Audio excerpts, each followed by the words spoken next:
नमस्कार, म ध्वज कुवर। तपाईँ कहाँदेखि हेर्दै हुनुहुन्छ मेरो भिडियो अलि लामो हुनसक्छ, भिडियो अन्तिमसम्म हेरिदिनु होला। हाम्रो नेपालको प्रधानमन्त्री बालेन्द्र शाहज्यूले जुन भन्सारमा 100 रुपियाँभन्दा बढीको सामान ल्याएमा कर लाग्छ जुन निर्णय गर्नुभएको थियो, जुन नियम लागू गर्नुभएको थियो, त्यो नियमले हाम्रो नेपाली बजारमा नेपालका किसान व्यापारीहरू सम्पूर्णलाई राम्रो भएको थियो। सबै खुसी छन्। सम्पूर्णले आफ्नो आफ्नो हेर्नुहोस्, गाउँघरको ताजा तरकारीहरू, मकैदेखि लिएर बन्दागोबी, काउलीहरू, जे पनि फलफुलहरू, जो पनि साग तरकारीहरू फलाउँथे आफ्नै बजारमा बिक्री गरेर मूल्य पाइरहेछन्। र यही हाम्रो बालेन सरकार प्रधानमन्त्रीज्यूको राम्रो कामको लागि उहाँलाई यस कामको एकदमै खुसी गर्दै जनताहरूले एकदम नारा गरेर बालेन सरकारलाई धन्यवादका साथ नाराबाजी गर्दैछन्। यो हेर्नुहोस्,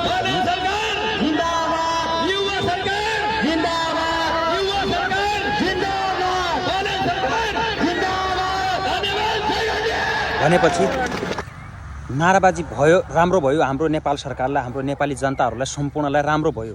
र बोर्डर नजिकका व्यापारीहरूले धेरै जसोले सटर ताला बन्द गरेर एकदमै पसलै व्यापार गर्न नसकिने, गाडी मोटरहरू, रिक्सा चालकहरूदेखि लिएर सम्पूर्ण नेपालका सम्पूर्ण आम भोक्ता जुन व्यापारीहरू, कमाइ खाने जुन गरिब वर्गका हाम्रा नेपालीहरू थिए, उनीहरूलाई यति अप्ठ्यारो थियो, यति मर्नु बाँच्नु भएको थियो यो पुरानो पार्टीका सरकारहरू छँदाखेरि।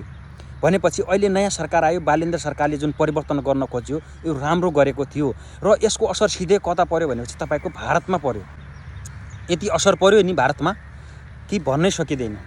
भारतका व्यापारीहरू आन्दोलन उठ्यो, नेपाल सरकारका विरुद्ध नाराबाजी समेत गर्न ल्याए र त्यहाँको सरकारलाई भन्नको सट्टा नेपाल सरकारलाई आग्रह गर्दैछन् कि बालेन सरकार मुर्दाबाद, यो कानुन निर्णय राम्रो भएन, हाम्रो रोजीरोटी खोसियो भनेर साह्रै छटपटी भएको छ भारतका व्यापारीहरूलाई। गुप्ता बनगवा व्यापार मंडल। मैं ये कहना चाहता हूँ कि हमारे जो व्यापारी हैं इस टाइम बहुत करो या मरो की स्थिति में आ गए। 20 दिन से लमसम बॉर्डर की स्थिति बहुत तनावपूर्ण है, जिसमें हमारे व्यापारियों से जो कस्टमर आते हैं बहुत परेशान किया जाता है। स्थिति ये इस कदर बिगड़ गई है कि हम लोगों को रोड पे उतरना पड़ा। हमारी सरकार हमारे बारे में कोई भी ध्यान नहीं दे रही है। भिडियो कस्तो लाग्छ मन परे लाइक शेयर कमेन्ट गरिदिनु होला है त।